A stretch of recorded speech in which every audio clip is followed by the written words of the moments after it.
ఇప్పుడు బుజ్జమ్మకి నిజం తెలిసి బుజ్జమ్మ ద్వారా అమర్కి నిజం తెలిస్తే అమర్ భాగ్యుల మధ్య నిప్పు రాజుకుని వాళ్ళ కాపురం తగులబడిపోతుంది.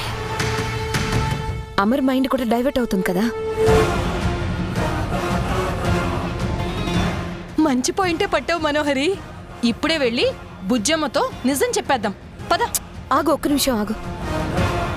మనం బుజ్జమ్మతో చెప్తే అది ముందు వెళ్ళి బాగీతో చెప్తుంది. మనం నిజం చెప్పామని బాగీకి తెలిస్తే అది అమర్తో నా గురించి నిజం చెప్పేస్తుంది. మరి ఎలా మనోహరి? బుజ్జమ్మకి నిజం తెలియాలి, కానీ మనం చెప్పకూడదు. అది ఎలా అన్నది ఆలోచించు.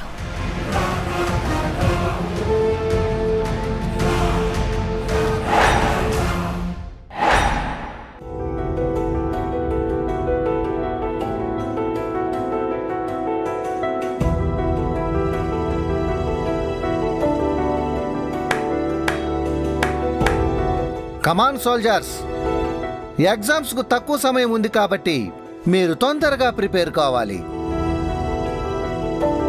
కింద సార్కు మాటిచ్చొచ్చాను, మీ అందరూ క్లాస్ ఫస్ట్ వచ్చేలా చదివిస్తానని చెప్పి. సో మీరు నా పరువు నిలబెట్టాలి. Sure Rathod. Okay uncle. Try చేస్తాం Rathod. Thank you soldiers.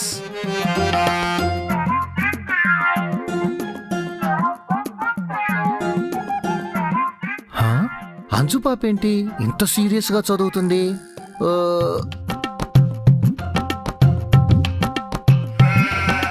బొమ్మలేస్తుందా?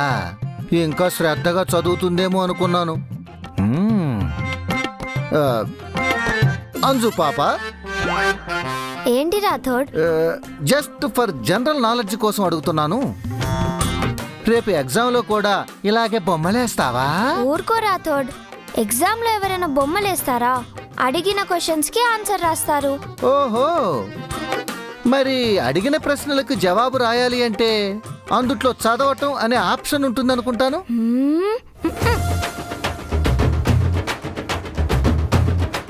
Average students అయితే చదవాలి రాథోడ్. ఇంటెలిజెన్స్ అయితే పెద్దగా చదవాల్సిన అవసరం లేదు. అబ్బో, అంజలి పాప, నాకు తెలియక అడుగుతున్నాను, ఎగ్జామ్స్ లో ఎన్ని సబ్జెక్టులు ఉంటాయి? ఏంటి కామెడీ చేస్తున్నావా? మరి స్టార్ట్ చేసింది ఎవరు? అంటే నేను కామెడీ చేశానా? నేను కామెడీ చేశానా? ఇంటెలిజెంట్ అని నువ్వు చెప్పుకోవడం కామెడీ కాదా? ఇంటెలిజెంట్ అంటే నేను ఇంటెలిజెంట్ అని కాదు రాథోడ్. మరి ఎగ్జామ్ లో నా ముందు కూర్చునే అమ్మాయి క్లాస్ ఫస్ట్. తనకంటే ఇంటెలిజెంట్ ఎవరుంటారో చెప్పు. అబ్బో, అంటే రేపు ఎగ్జామ్ లో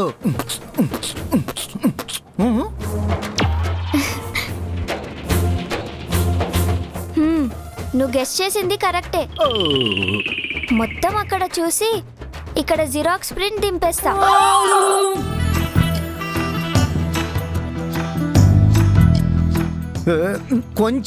కొంచెమైనా భయము, భక్తి, శ్రద్ధ, ఆసక్తి ఏమైనా ఉన్నాయా? ఏ రాథోడ్, మన డిక్షనరీలో లేని వర్డ్స్ వాడొద్దు. పాత సినిమా డైలాగులు కొట్టకుండా ఫస్ట్ ఇక్కడ నుంచి వెళ్ళు. లేదు, నేను వెళ్ళను. నిన్ను చదివించకుండా ఇక్కడి నుంచి వెళ్ళే ప్రసక్తే లేదు. మర్యాదగా డ్రాయింగ్ బుక్ ఇవ్వు రాథోడ్. నేను చదవడం నీకు ఈ నేచర్ కి అంత మంచిది కాదు. ఏం పర్వాలేదు, ప్రళయం వచ్చినా సరే నిన్ను చదివించే తీరుతాను. ఈసారి నువ్వు నన్ను మాటలతో మాయ చేయలేవు.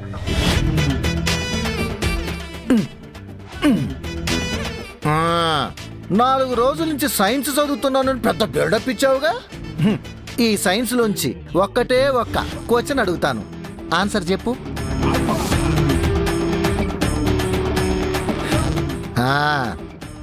What is mean by photosynthesis?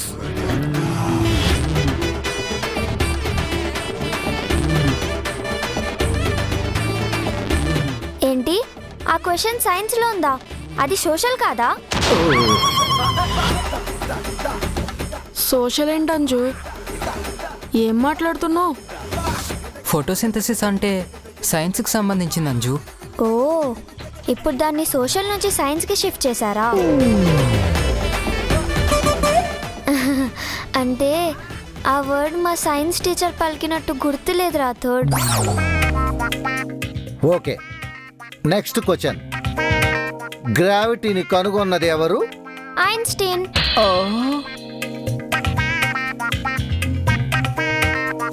రోజు యాపిల్ తింటావు కదే, న్యూటన్ గుర్తులేడా? అంటే నాకు ఐన్స్టీన్ బాగా గుర్తు. ఓ ఓ ఐన్స్టీన్ థియరీ పేరేంటో చెప్పు. Einstein theory. ఆ,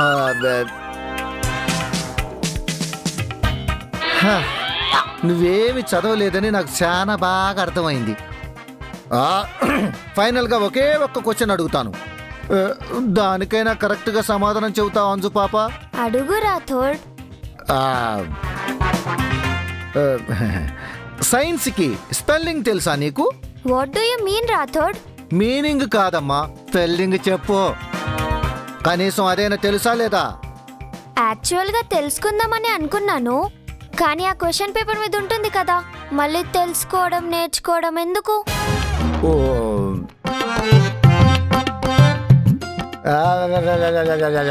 ఏం రాథోడ్, సైన్స్ ఎగ్జామ్ రాయాలంటే సైన్స్ స్పెల్లింగ్ తెలియాలా? అమ్మో, ఈ తెలివితేటలు తట్టుకోవటం నా వల్ల కాదు బాబోయ్. నిన్ను చదివించటం నా తరం కావడం లేదు. నేనుండలేను, నేను వెళ్ళిపోతాను. ఇంకా ఇక్కడే ఉంటే సునామీ వచ్చేలా ఉంది. ఆల్రెడీ ఐ టోల్డ్ యూ నా, నేను చదవడం నీకు ఈ నేచర్కి అంత మంచిది కాదని. సిల్లీ రాథోడ్.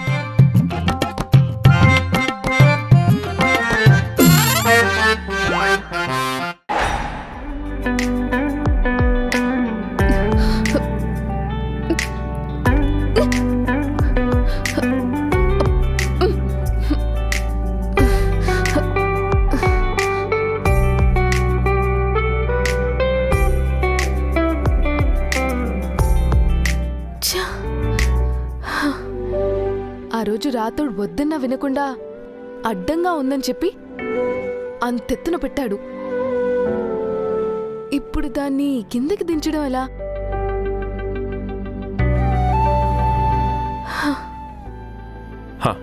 హలో హలో, నా పిల్లలకి తండ్రి గారు, ఒకసారి ఇక్కడికి వస్తారా? నేను మళ్ళీ చేస్తాను. హలో, ఏంటి పిలుపు మారింది? ప్రేమ తగ్గినప్పుడు అన్నీ మారుతాయి. ఆ మాట అనాల్సింది నేను. అంటే ఇప్పుడు నా మీద మీకు ప్రేమ తగ్గిందా? పిచ్చి పిచ్చి ప్రశ్నలు వేయకుండా ఎందుకు పిలిచావో చెప్పు.